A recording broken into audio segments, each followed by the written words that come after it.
The rain hammered against the warehouse windows like bullets, each drop echoing the chaos about to unfold inside. Sarah Chun had spent 3 years building her cover as a simple logistics coordinator for a shipping company.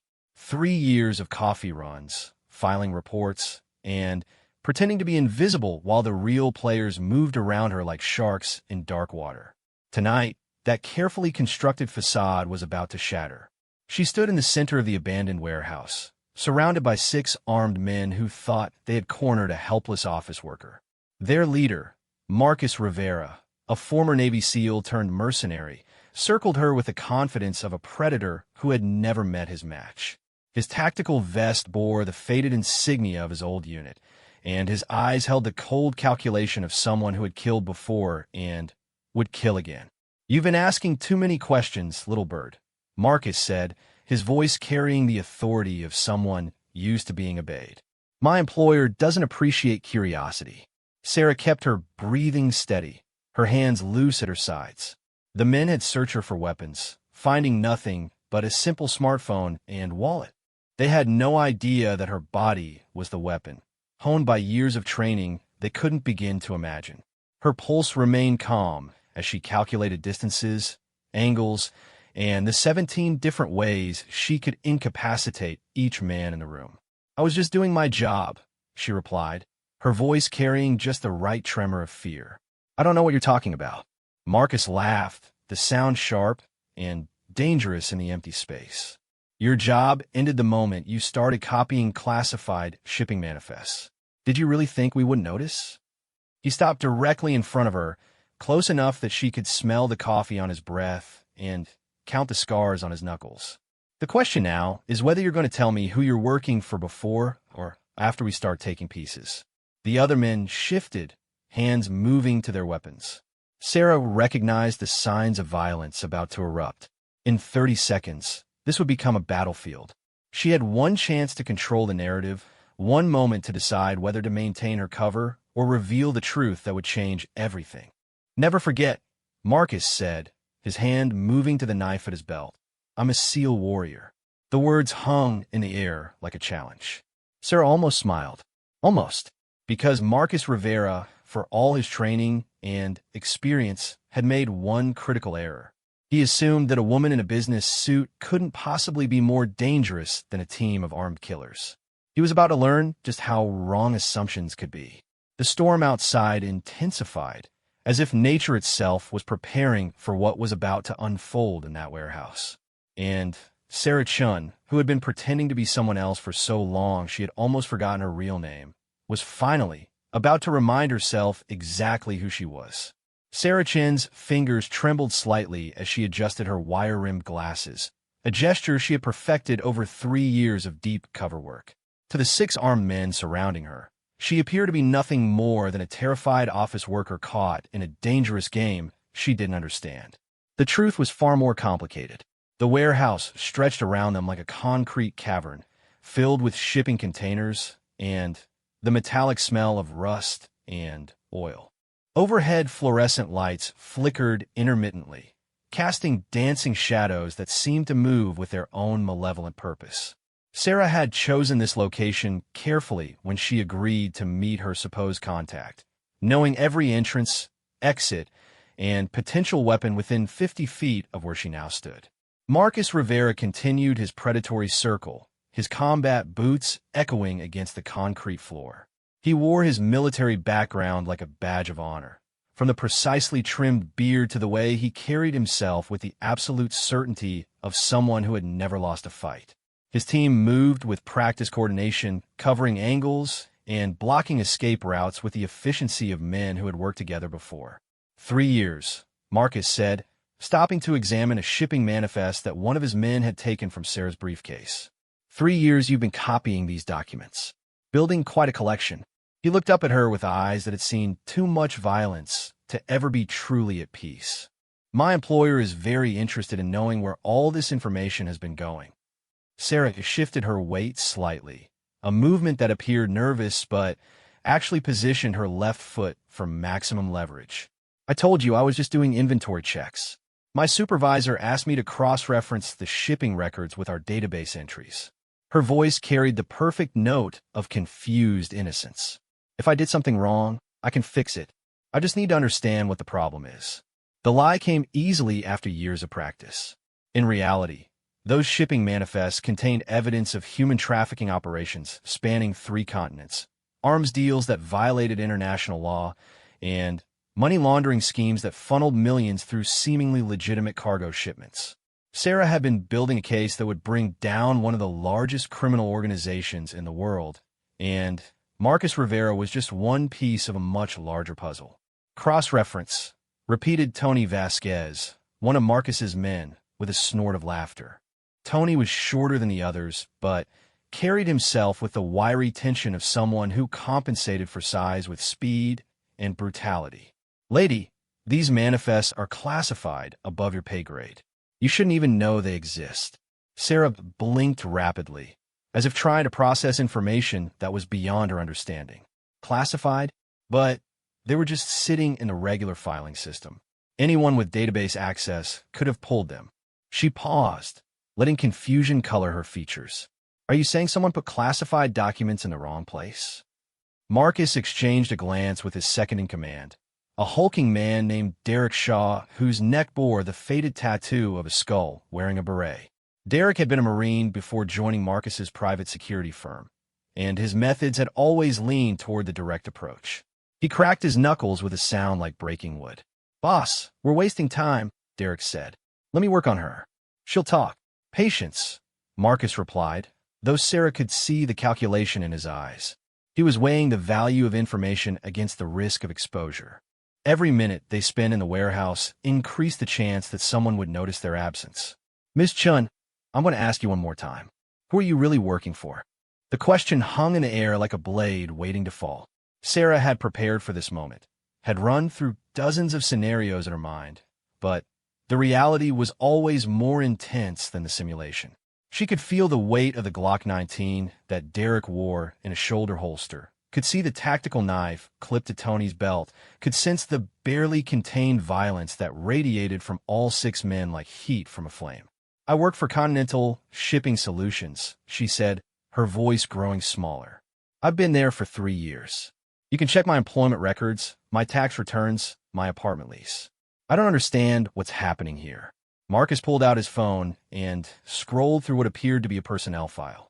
Sarah Chun, age 31, born in San Francisco, degree in logistics management from UC Berkeley, no criminal record, no military service. He looked up at her with renewed interest. No family, no close friends, no social media presence. Quite the invisible life you've built for yourself. The observation was more accurate than he knew. Sarah's real identity had been buried so deep that even she sometimes forgot the woman she used to be. The Organized Crime Task Force had given her a new name, a new history, and a new purpose that consumed every aspect of her existence. For 3 years, she had been Sarah Chun, the logistics coordinator. But before that, she had been someone else entirely. I like my privacy, she said quietly. Is that a crime? Depends on what you're hiding, Marcus replied. He nodded to his team, and they began to close the circle tighter. See, here's what bothers me. These shipping manifests you copied, they show patterns. Routes, timing, cargo weights that don't match the declared contents. Someone with your supposed background wouldn't notice those discrepancies, but someone with training in intelligence analysis would spot them immediately. Sarah's heart rate remained steady despite the increasing pressure. She had been trained by some of the best intelligence operatives in the world, had learned to compartmentalize fear and use it as fuel rather than allowing it to paralyze her. The key to surviving this encounter was convincing Marcus that he was wrong about her, while simultaneously gathering the information she needed to complete her mission. I've always been good with numbers, she said. In college, I worked part-time for an accounting firm. You notice patterns when you're looking at spreadsheets all day. She adjusted her glasses again, a gesture that appeared nervous but actually activated the micro camera hidden in the frame. But if there's something wrong with the shipping records, shouldn't you be talking to the Port Authority? I'm just a data entry clerk. Marcus studied her for a long moment, his trained instincts warring with the seemingly innocent woman before him. Sarah could see the doubt beginning to creep into his expression, The possibility that his employer's paranoia had led them to target the wrong person. It was exactly the opening she needed. Data entry clerks don't usually request after-hours access to secure databases, said Elena Kozlov, the only woman on Marcus's team, and arguably the most dangerous. Elena had been Spetsnaz before going private, and her pale blue eyes held the kind of cold intelligence that missed nothing. Security logs show you've been accessing files at unusual hours for the past 6 months. Sarah felt a chill that had nothing to do with the warehouse's temperature. Elena's information suggested a level of surveillance that went beyond casual suspicion. Someone had been watching her activities closely enough to track her digital footprints, which meant her cover was more compromised than she had realized. "I work extra hours because I need the overtime pay," Sarah replied, maintaining her civilian persona despite the growing danger. "My apartment isn't cheap, and I've been trying to save money for a car." She looked around at the faces surrounding her, allowing desperation to creep into her voice. "Look, if I've accidentally stumbled on something I wasn't supposed to see, I can forget about it. I just want to go home."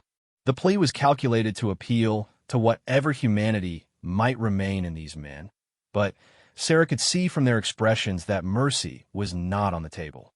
Marcus had made his decision about her guilt, and the only question now was how much pain they would inflict before extracting the information they wanted.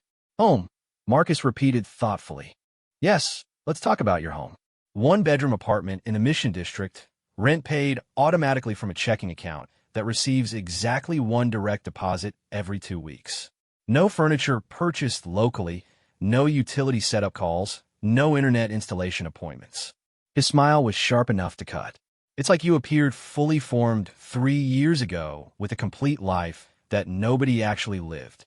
The accuracy of his intelligence made Sarah's blood run cold. Creating a believable cover identity was one of the most challenging aspects of deep undercover work, but she had thought her handlers had been thorough. The fact that Marcus could dissect her false life so easily meant either his resources were better than expected or there was a leak in her organization. "I moved here from Seattle," she said, grasping for the cover story that had been drilled into her during training. "I didn't bring much with me because I wanted a fresh start." She looked directly at Marcus, allowing real emotion to color her voice. "After my parents died in a car accident, I needed to get away from all the memories." It was a lie built on a foundation of truth. Sarah's parents had died when she was 23, but not in a car accident. They had been killed by the very criminal organization she was now trying to bring down, victims of a bombing intended for someone else entirely. Their deaths had driven her to join law enforcement, had shaped every decision that led her to this moment in this warehouse. Marcus seemed to consider her words, but Elena stepped forward with the relentless logic of someone trained to see through deception. "Grief makes people sloppy," Elena said in accented English that carried the harsh edges of her homeland. "They leave digital footprints, emotional connections, evidence of their pain. You have none of these things. No social media posts about your loss, no phone calls to friends for support, no therapy sessions covered by insurance." She tilted her head like a predator examining prey. "Either you're the most emotionally contained person on the planet, or you're exactly what Marcus thinks you are." The net was closing around Sarah's carefully constructed identity, each observation tightening the noose of suspicion. She could see the moment approaching when words would no longer be sufficient, when the situation would escalate to violence whether she was ready or not. The question was whether she could maintain her cover long enough to gather the intelligence she needed, or survival would require revealing skills that would blow her mission entirely. "I deal with grief differently than other people," Sarah said quietly. "I don't like talking about personal things with strangers." She looked around the circle of faces, noting the positions and postures that would matter in the next few minutes. "But if you want me to prove I'm just a clerk, tell me what you think I should have done differently. Maybe I can help you understand the misunderstanding." Marcus laughed, but there was no humor in the sound. "The misunderstanding is thinking you could infiltrate Viktor Kozlov's organization without consequences." The name hit Sarah like a physical blow, confirmation that her 3 years of work had led her to exactly where she needed to be.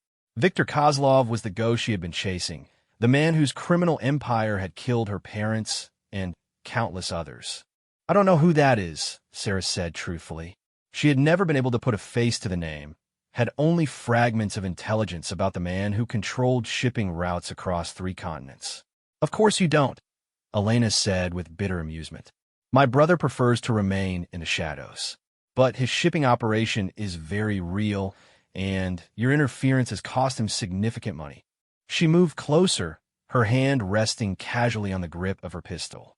The question now is whether you're brave enough to admit who sent you, or if we need to be more persuasive. The revelation that Elena was related to their target added a new dimension to the danger Sarah faced. Family loyalty could make even professional killers unpredictable, and Elena's personal stake in protecting her brother's operation meant she would be relentless in extracting information. Sarah felt the familiar calm that had carried her through countless dangerous situations. The time for pretense was running out, but she was not the helpless clerk these people believed her to be.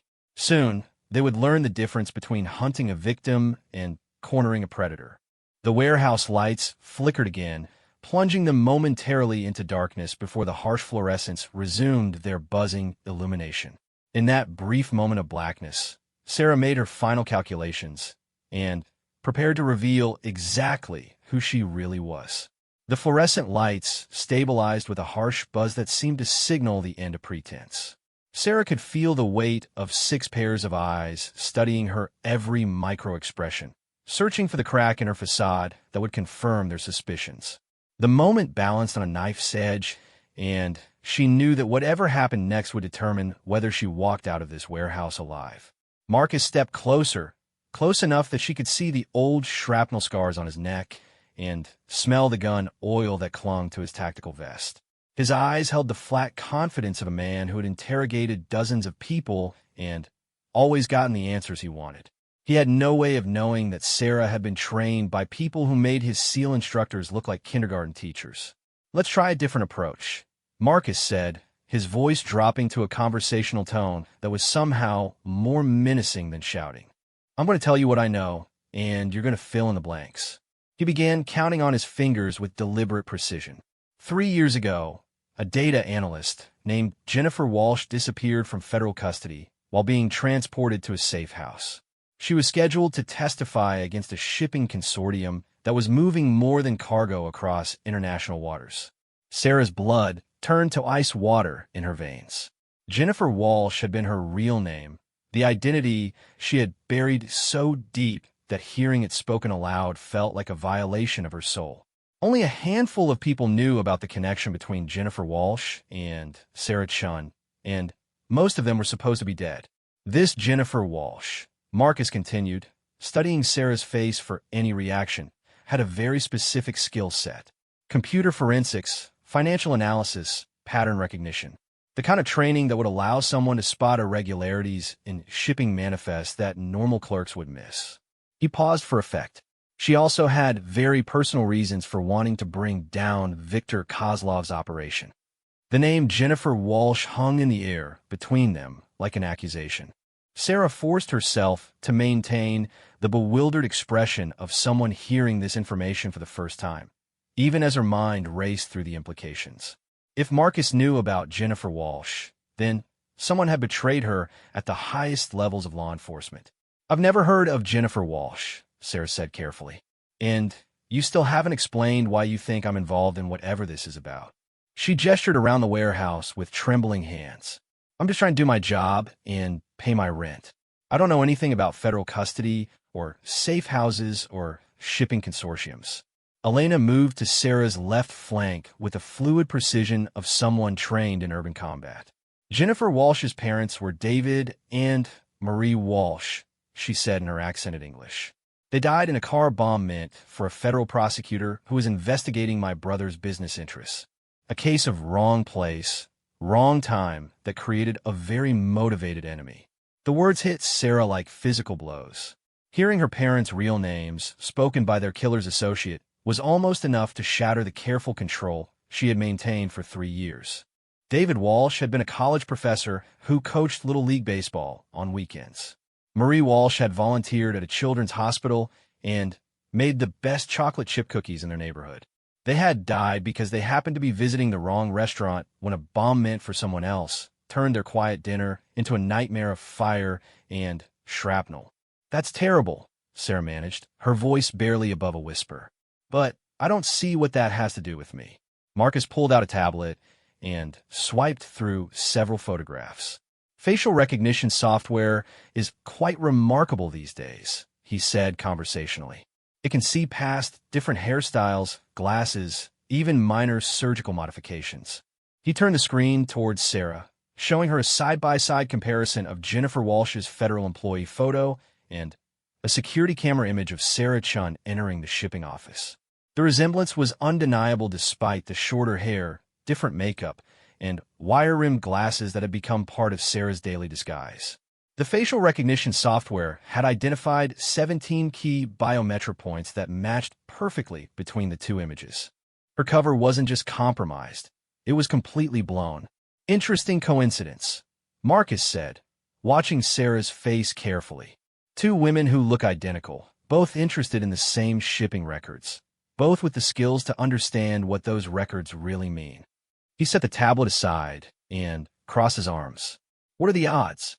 Sarah felt the last threads of her cover identity dissolving around her, but she refused to abandon the role completely. 3 years of training had taught her that even blown operations could be salvaged if she played her cards correctly. Facial recognition can make mistakes, she said, though her voice lacked its previous conviction. I've seen documentaries about people being misidentified by computer programs. She looked around at the circle of armed men and women, letting real fear creep into her expression. But even if I look like this Jennifer Walsh person, that doesn't make me her. People can look similar without being the same person. Derek Shaw laughed with the brutal amusement of someone who enjoyed watching others squirm. Lady, you're good. I'll give you that.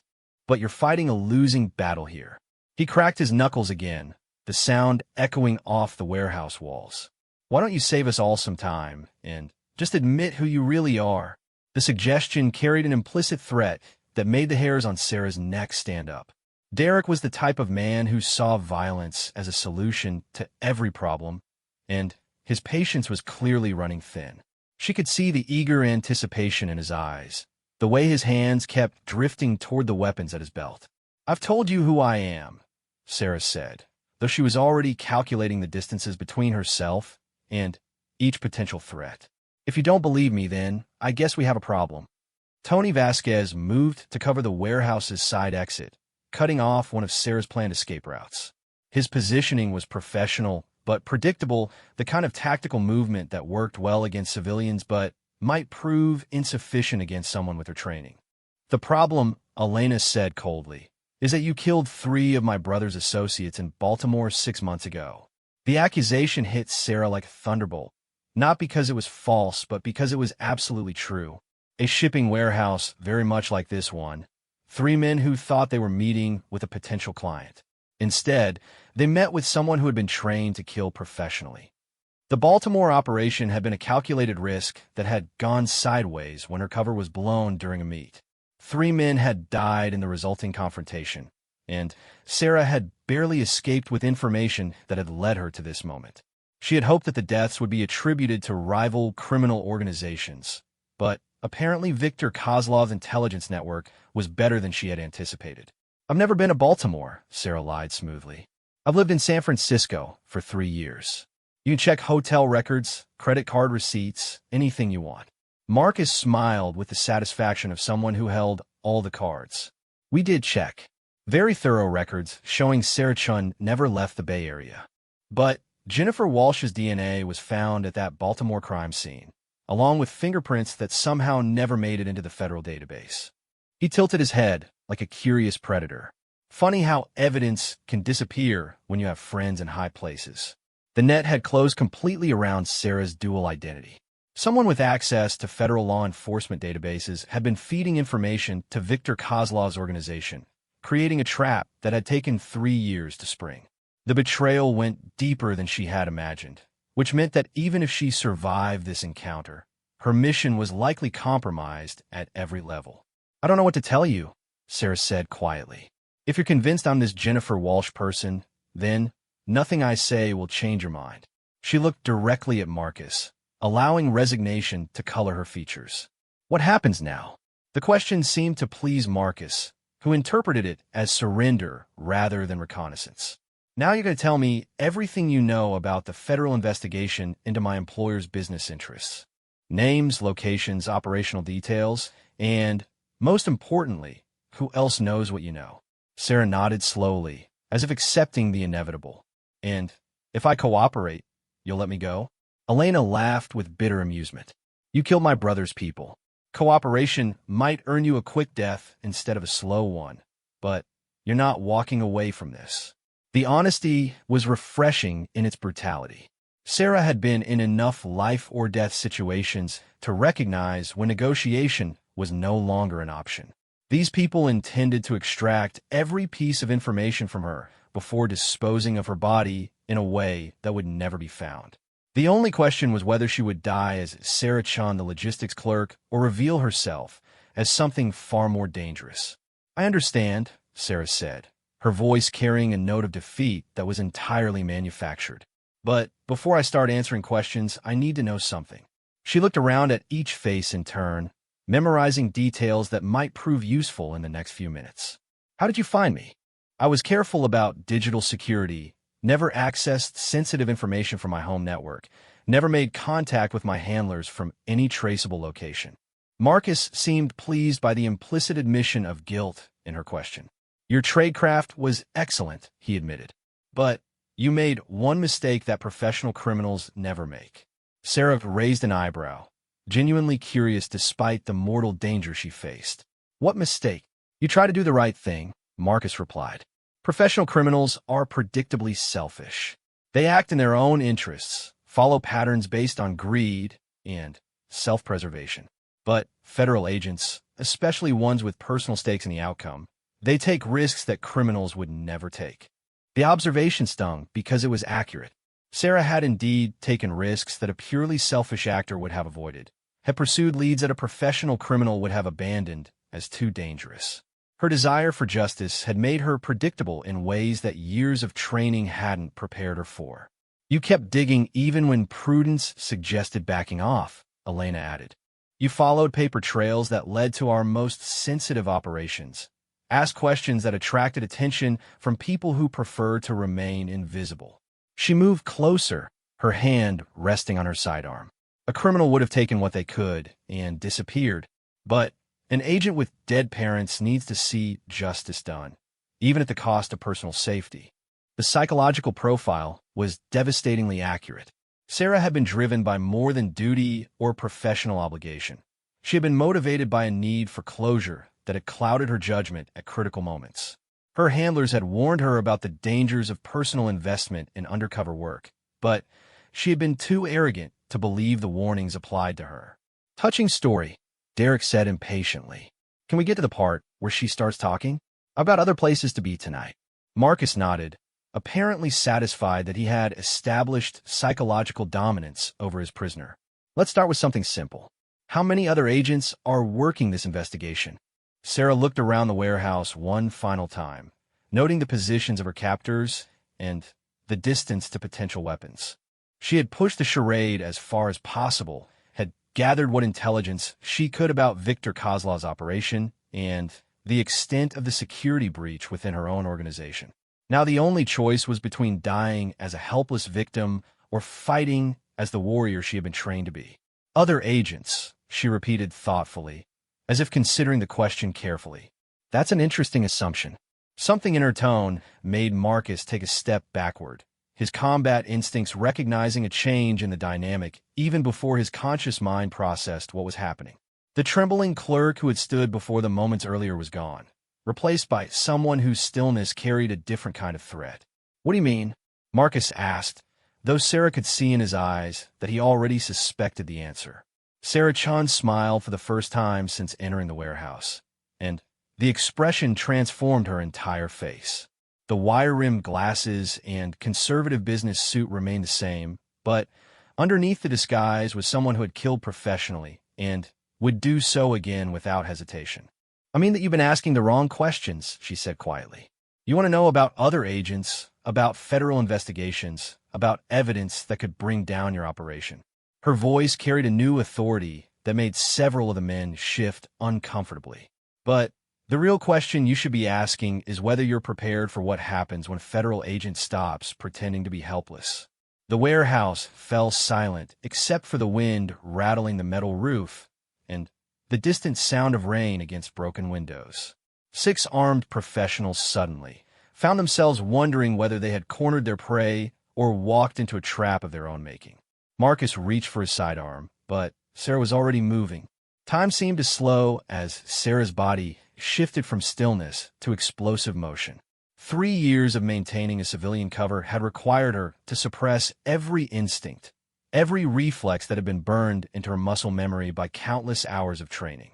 Now, as Marcus's hand moved toward his weapon, she finally allowed herself to remember who she really was. Her right hand swept up in a perfect arc, catching Marcus's wrist before his fingers could close around his pistol grip. The impact sent shockwaves up his arm as pressure points that most people didn't know existed suddenly blazed with white-hot agony. His weapon clattered to the concrete floor as his nervous system temporarily shut down the motor functions in his hand. Sarah's left elbow drove backward into Tony Vasquez's solar plexus with surgical precision. The shorter man had been moving to flank her, but his approach was telegraphed by years of conventional training that never accounted for targets who could fight back at her level. He doubled over, gasping for air that his paralyzed diaphragm couldn't process, his own weapon forgotten as his body focused entirely on the simple act of breathing. The entire sequence took less than 2 seconds, but it shattered the illusion of control that Marcus's team had maintained. The helpless clerk they thought they had cornered was suddenly revealed as something far more dangerous, something that could move with deadly precision even while surrounded by armed killers. Derek Shaw was the first to recover from the shock, his Marine training kicking in as he recognized the level of threat they now faced. He stepped backward while drawing his sidearm, creating distance that would allow him to use his weapon effectively. But Sarah was already inside his decision loop, moving faster than his combat-conditioned reflexes could track. She spun toward Derek with fluid grace, her business suit jacket flaring out like the cape of a matador. Her left foot swept his legs, while her right hand chopped down on his wrist with enough force to fracture bone. Derek's pistol discharged harmlessly into the warehouse ceiling as his grip released involuntarily, the sound echoing like thunder in the enclosed space. Elena Kozlov was drawing her weapon with the mechanical efficiency of someone who had killed in close quarters before, but she made the fatal error of assuming that Sarah would continue moving in the same direction. Instead, Sarah dropped to one knee and pivoted, using Derek's falling body as cover while she reached for the tactical knife clipped to his belt. The blade came free with a metallic whisper that seemed impossibly loud in the sudden chaos. Sarah's arm moved in a silver blur that ended with a knife buried to its hilt in the thigh of the 4th team member, a man named Rodriguez who had been trying to circle behind her. He screamed and fell backward, clutching at the wound that had severed his femoral artery with anatomical precision. Elena's pistol finally cleared its holster, but Sarah was no longer where the Russian operative expected her to be. 3 years of forced inactivity had not dulled the reflexes that had been honed by the best close-quarters combat instructors in the world. She moved like liquid violence, flowing between her opponents with an economy of motion that turned their numbers against them. Marcus was reaching for his backup weapon with his uninjured hand when Sarah's foot caught him in the kidney with enough force to send him sprawling across the concrete floor. The impact drove all the air from his lungs and sent waves of nausea coursing through his body. He had been in firefights in 3 different countries, had survived ambushes and urban warfare and insurgent attacks, but he had never faced an opponent who could dismantle a train team with nothing but her bare hands. Tony Vasquez was still struggling to breathe when Sarah's elbow found the nerve cluster behind his ear. He dropped like a marionette with its strings cut, his body going limp as his brain temporarily lost the ability to maintain consciousness. The calculated blow would keep him down for several minutes without causing permanent damage, a consideration that spoke to training far more sophisticated than simple violence. Elena had finally acquired a target, but as she squeezed the trigger, Sarah was already moving. The bullet passed through empty air while Sarah closed the distance between them with a speed that seemed to violate physics. Her hand clamped down on Elena's wrist with a grip that could crush bone, forcing the pistol's muzzle toward the ceiling. They struggled for control of the weapon, two highly trained women locked in a contest that would determine who lived and who died. Elena had been Spetsnaz, had survived selection courses that broke 90% of the men who attempted them. But Sarah moved with a fluidity that spoke of training even more intense than Russian special forces.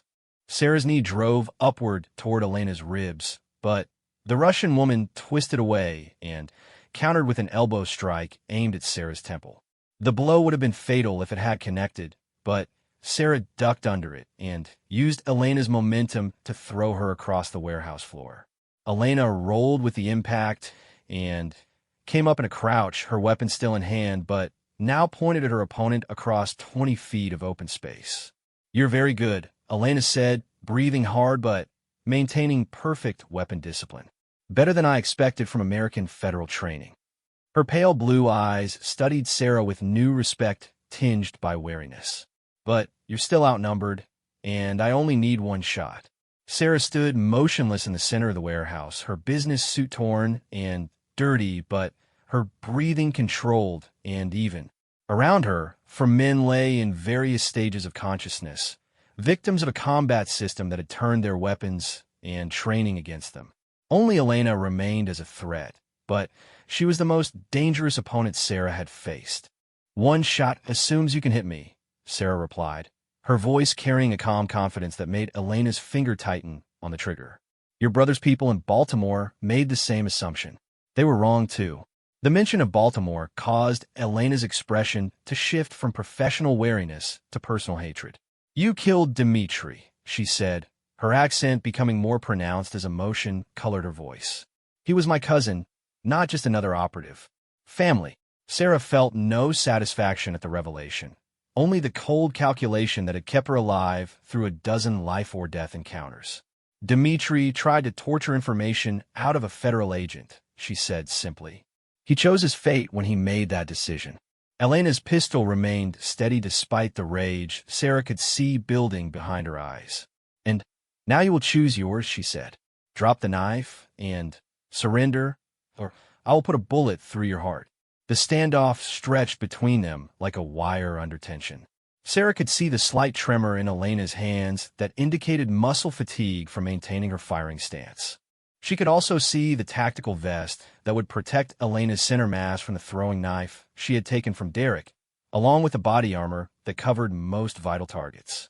But Sarah had been trained by people who understood that every opponent, no matter how skilled or well-equipped, had weaknesses that could be exploited by someone with sufficient knowledge and determination. Elena Kozlov was dangerous, but she was not invincible. "You know what I find interesting?" Sarah said conversationally, taking a half step to her left.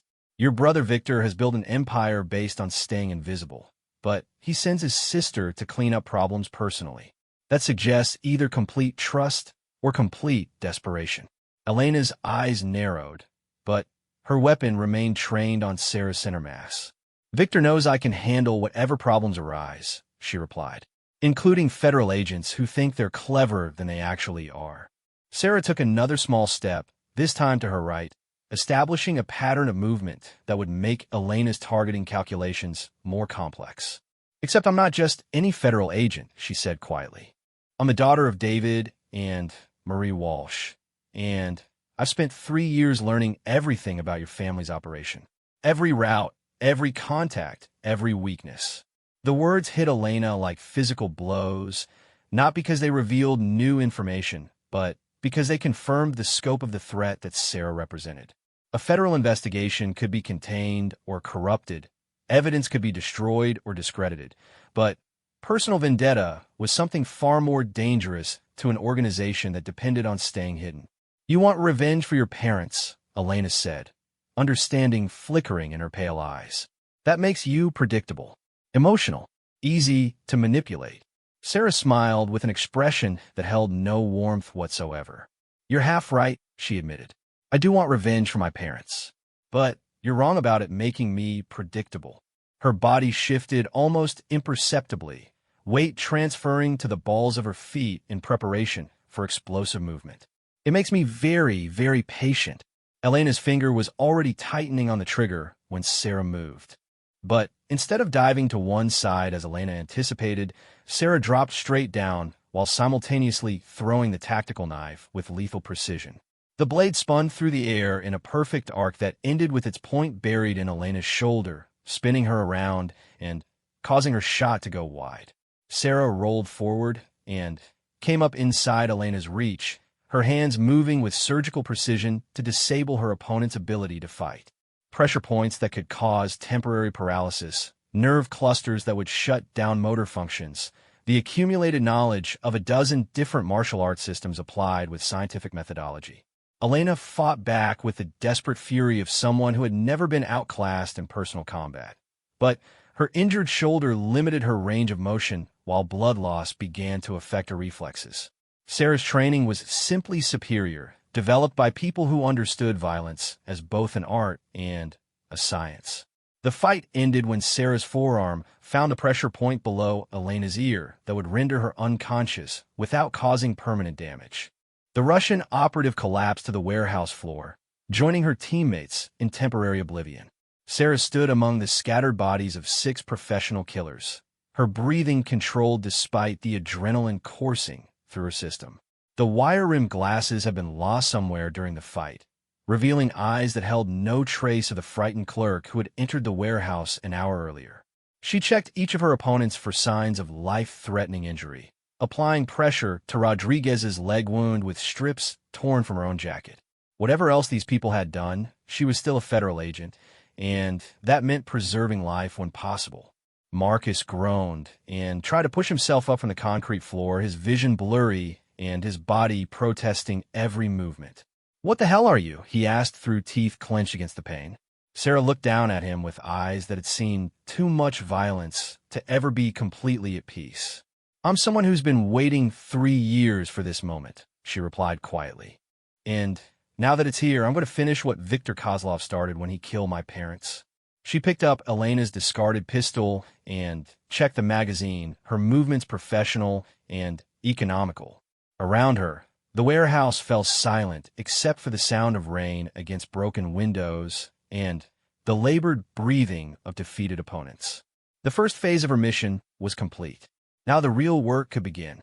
Sarah secured the warehouse with professional efficiency, using zip-tie restraints taken from Marcus's tactical kit to ensure that her prisoners would remain contained until authorities arrived.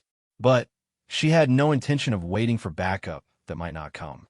The revelation that Viktor Kozlov's organization had penetrated federal law enforcement meant that standard protocols were compromised, and anyone she contacted could potentially be working for the enemy. Elena stirred first, consciousness returning as the effects of the pressure point strike wore off. She found herself restrained, but not helplessly so, a calculated decision on Sarah's part that would allow for conversation without immediate danger. "You should have killed us," Elena said matter-of-factly, testing the restraints with a methodical approach of someone who had escaped from worse situations. Professional courtesy among killers suggests eliminating witnesses. Sarah sat on a shipping container across from her prisoners, Elena's pistol resting casually in her lap, but readily accessible. The warehouse around them remained silent, except for the storm that continued to rage outside, creating a pocket of isolation where truth could be spoken without pretense. "I'm not a killer," Sarah replied quietly. "I'm a federal agent who is killed when necessary to protect innocent lives or complete critical missions. There's a difference, even if you can't see it from where you're sitting." Marcus managed to push himself into a sitting position against a concrete pillar, his face pale but his eyes alert. "The difference is academic when you're on the receiving end," he said, working his jaw to ensure that Sarah's blow hadn't caused permanent damage. "But it's also the weakness that's going to get you killed." The observation carried the weight of hard experience. Marcus had served in environments where hesitation meant death, where moral complexity was a luxury that professional soldiers couldn't afford. His assessment of Sarah's character was accurate but incomplete. "Maybe," Sarah acknowledged. "But It's also what separates me from the people who kill my parents. Viktor Kozlov doesn't distinguish between combatants and civilians, doesn't hesitate to murder innocent people to protect his interests. She stood and began pacing slowly, her movements controlled but restless. That difference is what's going to bring him down. Elena laughed with bitter amusement. You think you're the first federal agent to go after my brother?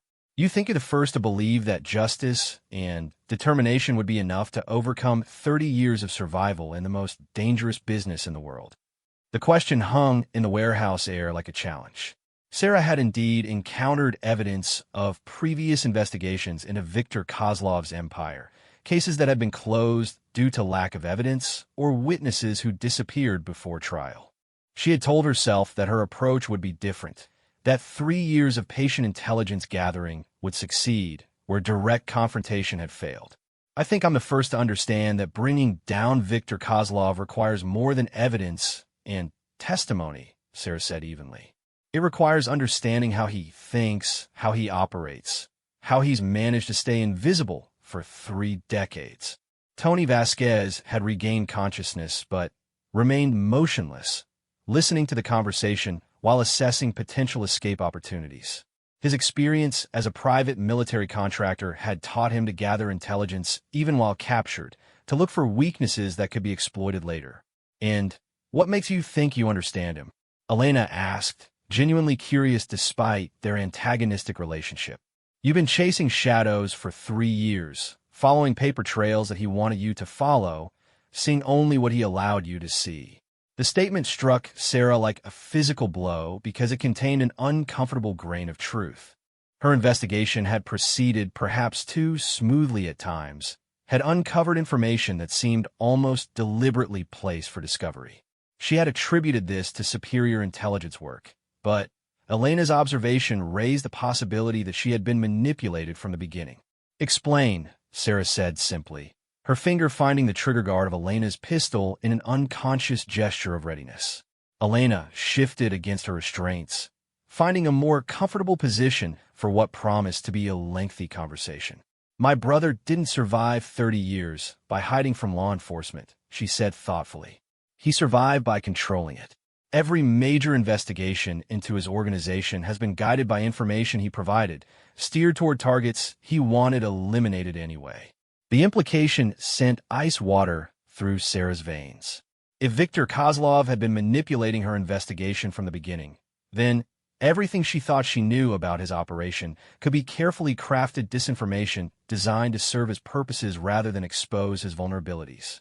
You're saying he wanted me to discover the shipping routes, the financial networks, the operational details I've been collecting for 3 years, Sarah said, her voice carefully controlled despite the growing realization of how thoroughly she might have been played.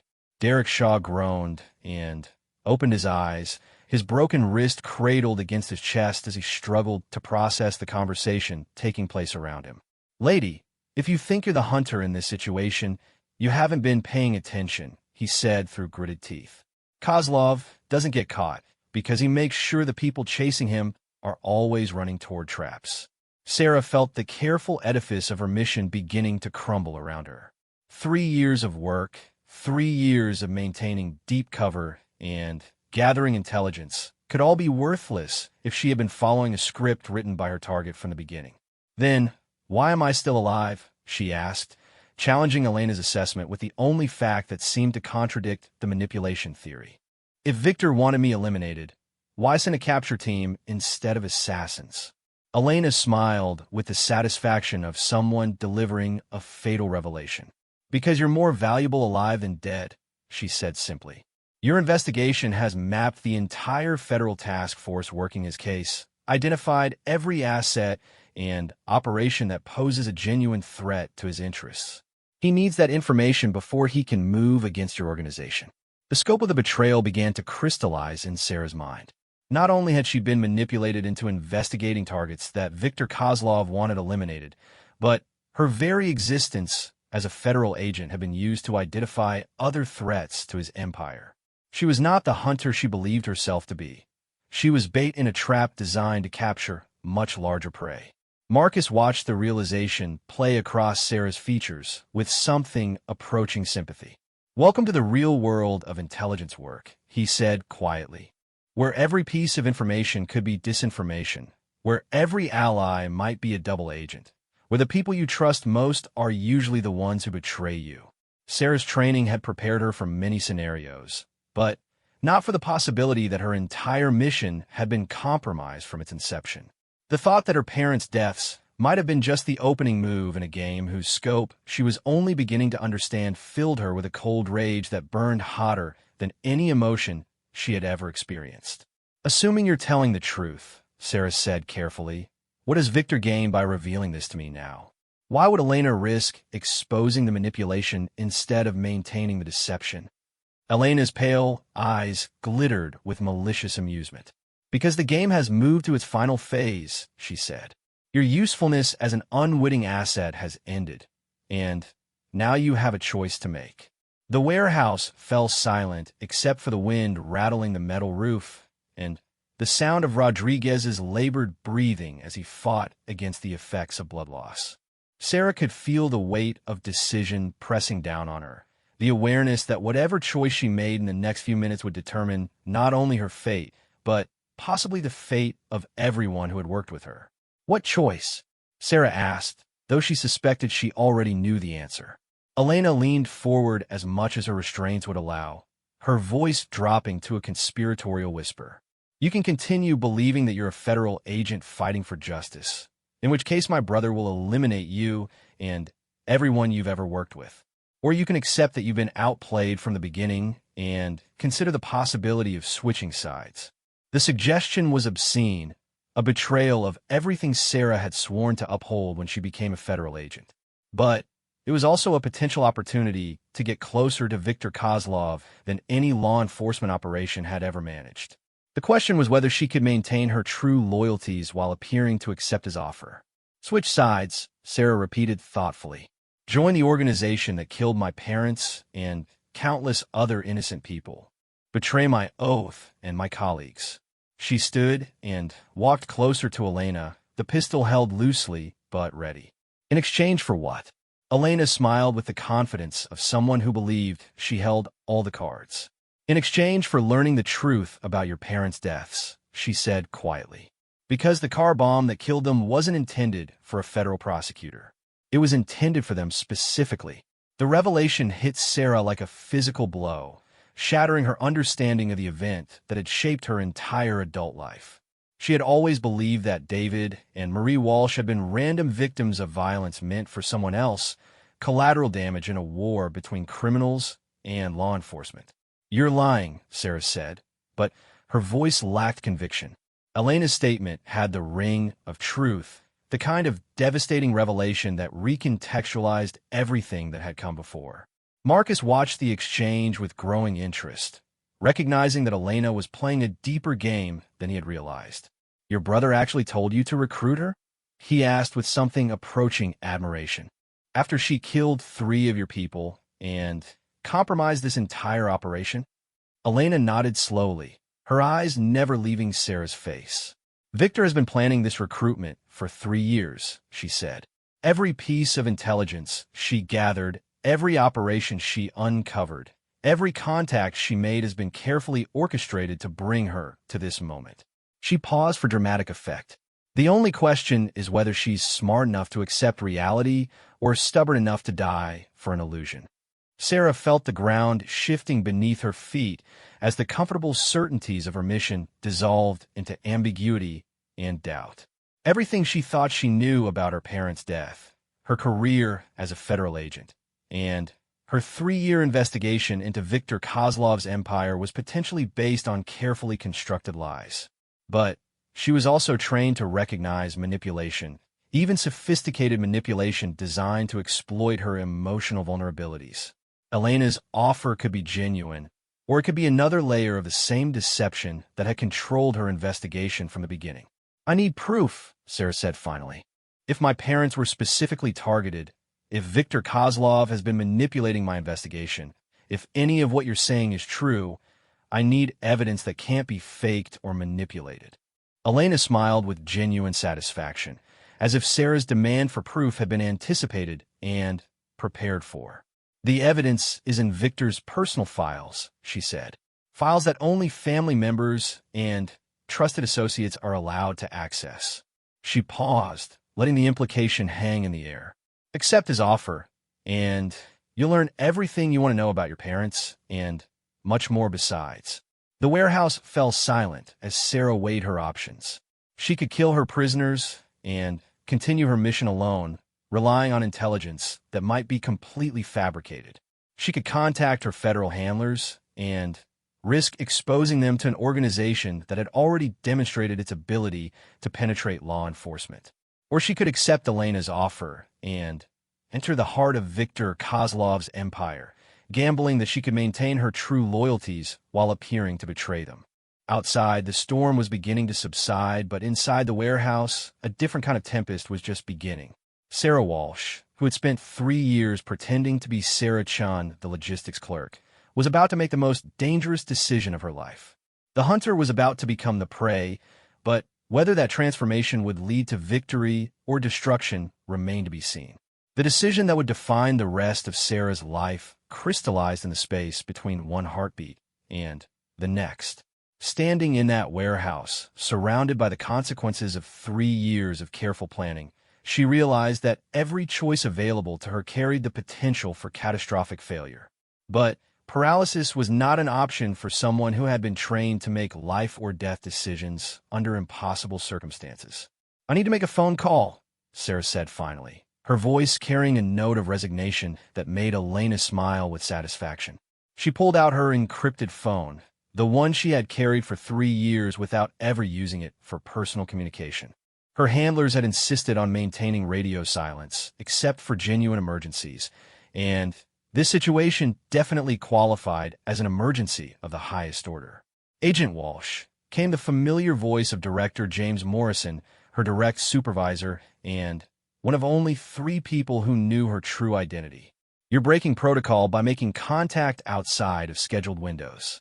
Sarah looked around the warehouse, at her prisoners, at the evidence of violence that would be impossible to explain to local authorities at the crossroads where her mission had led her. "Protocol is compromised, Director," she said quietly. "Viktor Kozlov's organization has been feeding us intelligence designed to map our entire operation." The silence on the other end of the line stretched for several seconds before Morrison responded. "That's a serious accusation, Agent. Do you have evidence to support it?" The question sent alarm bells ringing in Sarah's mind. A competent handler's first response to news of operational compromise should have been immediate concern for agent safety and extraction procedures. Instead, Morrison was asking for evidence, as if he were evaluating the credibility of her report rather than responding to a threat against federal personnel. "I'm sitting in a warehouse with 6 hostile operatives who knew details about my cover identity that should have been classified above their access level," Sarah said carefully, watching Elena's face for any reaction to the conversation. "Someone with access to federal databases has been providing Viktor Kozlov with information about our investigation." Elena's expression shifted subtly, a flicker of interest that suggested she was hearing something unexpected. Either Sarah's phone call was genuinely surprising her, or Elena was a better actress than her previous behavior had indicated. "Agent Walsh," Morrison said, his tone becoming more formal, "I need you to extract immediately and report to the safe house for debriefing. Do not engage with any hostile personnel, do not attempt to continue your investigation, and do not make contact with anyone else until you've been cleared by counterintelligence." The instructions were exactly what Sarah would have expected from a competent handler responding to a blown operation. But something in Morrison's tone suggested that he was reading from a script rather than responding spontaneously to unexpected information. "Understood, Director," Sarah replied, making a decision that would have seemed impossible an hour earlier. "But I may have an opportunity to get closer to Viktor Kozlov than we've ever managed before. One of his operatives has offered to bring me into the organization." Elena raised an eyebrow, apparently surprised by how quickly Sarah had decided to reveal her potential recruitment. Marcus and Derek exchanged glances that suggested they were equally surprised by the turn the conversation had taken. Morrison's response came without hesitation, which confirmed Sarah's growing suspicion that this scenario had been anticipated and prepared for. Absolutely not, Agent Walsh. Attempting to infiltrate Viktor Kozlov's inner circle would be suicide, and we cannot authorize such a high-risk operation without extensive planning and preparation. The refusal was reasonable and professional, exactly what a responsible supervisor should say when presented with such a dangerous proposal. But Sarah's training in reading vocal stress patterns detected something in Morrison's tone that suggested he was more concerned about her potential success than her potential failure. What if it's our only chance to get the evidence we need to bring him down? Sarah asked, testing Morrison's reaction to the possibility that she might ignore his instructions. Elena was listening to the conversation with obvious interest, her pale blue eyes studying Sarah's face for any indication of genuine betrayal versus elaborate deception. The Russian operative had extensive experience in recruitment operations, and she was clearly evaluating whether Sarah's apparent willingness to consider changing sides was authentic or merely another layer of federal agent training. Agent Walsh, Morrison said with finality, your orders are to extract immediately. Any deviation from those orders will be considered insubordination and will result in immediate suspension from active duty. He paused for emphasis. Are we clear? Sarah looked around the warehouse one final time, weighing the implications of a decision that would fundamentally alter her relationship with law enforcement and her understanding of her own identity.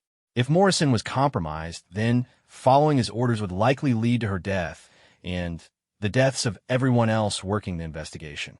If Elena was lying about Viktor Kozlov's offer, then accepting it would mean walking into a trap with no backup and no escape plan. Crystal clear, Director, Sarah said quietly, and ended the call. She stood in silence for several moments, processing the magnitude of what she was about to do. 3 years of deep cover work, 5 years of federal service, a lifetime of believing in justice and the rule of law, all about to be sacrificed on the possibility that infiltrating Viktor Kozlov's organization would provide answers that couldn't be obtained any other way. Interesting conversation, Elena observed. Your handler seemed very eager to get you away from us, almost as if he knew exactly what we were going to offer you. The observation confirmed Sarah's growing suspicion that the entire operation had been orchestrated from the beginning. Morrison's responses had been too quick, too polished, too perfectly aligned with what a corrupt handler would say when his asset was about to discover the truth about her mission. Tell me about Viktor, Sarah said, settling back on her shipping container perch and making a visible effort to relax her posture. If I'm going to consider this offer seriously, I need to understand what I'm getting into. Elena smiled with genuine satisfaction, recognizing that Sarah had crossed a psychological threshold that would be difficult to reverse. My brother is not what your intelligence files suggest, she said thoughtfully. He's not a traditional criminal who built an empire through violence and intimidation. Marcus snorted with derision. Right, he's a misunderstood businessman who just happens to run guns and drugs across 3 continents. Elena turned her pale gaze on the former SEAL with withering disdain. Viktor built his organization by understanding that information is more valuable than violence, that controlling the flow of intelligence is more powerful than controlling territory or resources. She looked back at Sarah with new respect. He identified you as a potential asset 3 years ago, not because of your investigative skills, but because of your psychological profile. The statement sent a chill through Sarah that had nothing to do with the warehouse's temperature. Explain, she said quietly. Elena shifted against her restraints, finding a more comfortable position for what promised to be a complex explanation. Viktor has a theory about what he calls justice addicts, she said thoughtfully.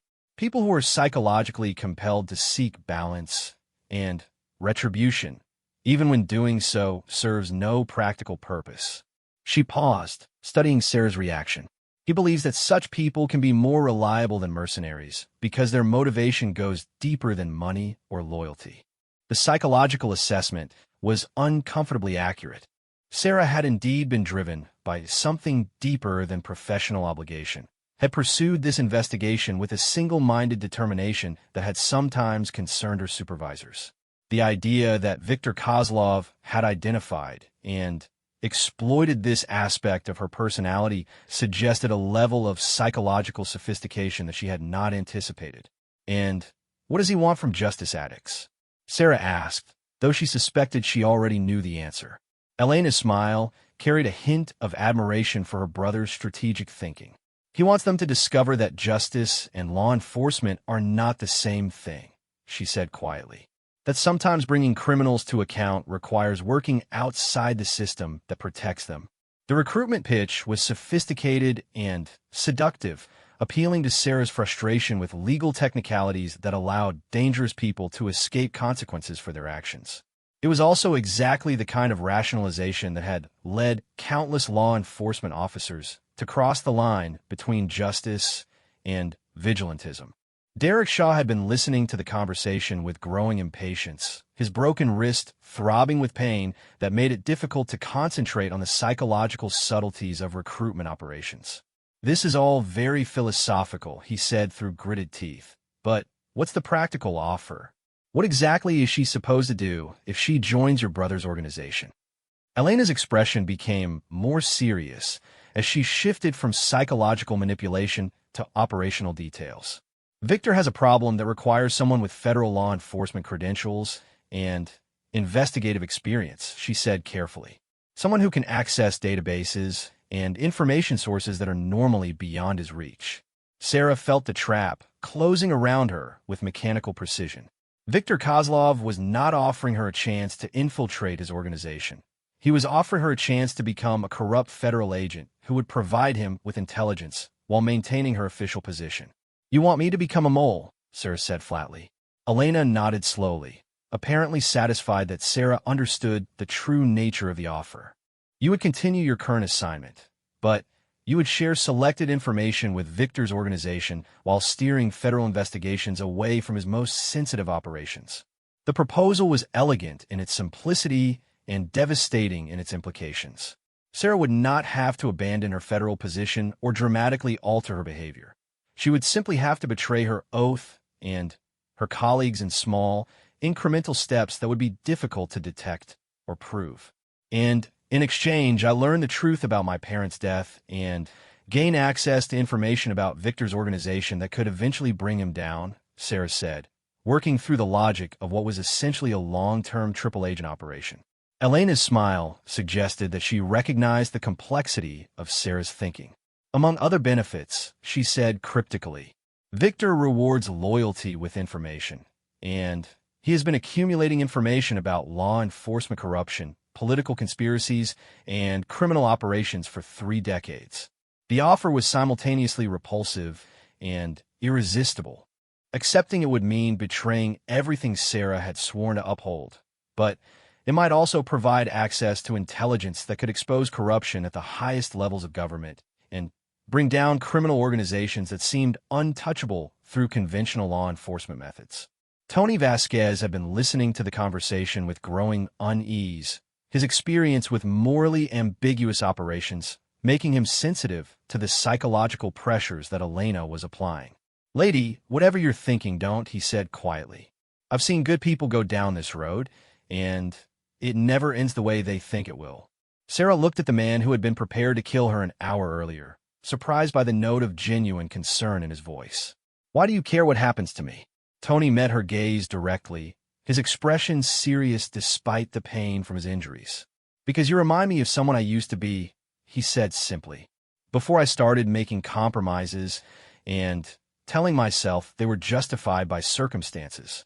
The warning resonated with something deep in Sarah's psyche, but she was too far committed to the path she had chosen to turn back now. Viktor Kozlov's offer represented her best chance of learning the truth about her parents' death and possibly exposing a level of corruption that conventional investigation would never reach. "I accept," Sarah said quietly, the words falling into the warehouse silence like stones into still water. Elena's smile was radiant with triumph, but there was something else in her expression that might have been sympathy or regret. "Welcome to the family business," she said softly. "I hope you survive long enough to understand what you've gotten yourself into." Outside, the storm had finally passed, leaving behind a silence that seemed to echo with the weight of decisions that could not be undone. Sarah Walsh, federal agent and daughter of murder victims, had just taken the first step into an abyss that would test every aspect of her character and training. The hunt for Viktor Kozlov was about to become something far more dangerous and morally complex than she had ever imagined. And somewhere in the darkness ahead, the man who had orchestrated her parents' deaths was waiting to welcome her into his world of shadows and deception. The game was about to begin in earnest, and Sarah was no longer sure which side she was really playing for.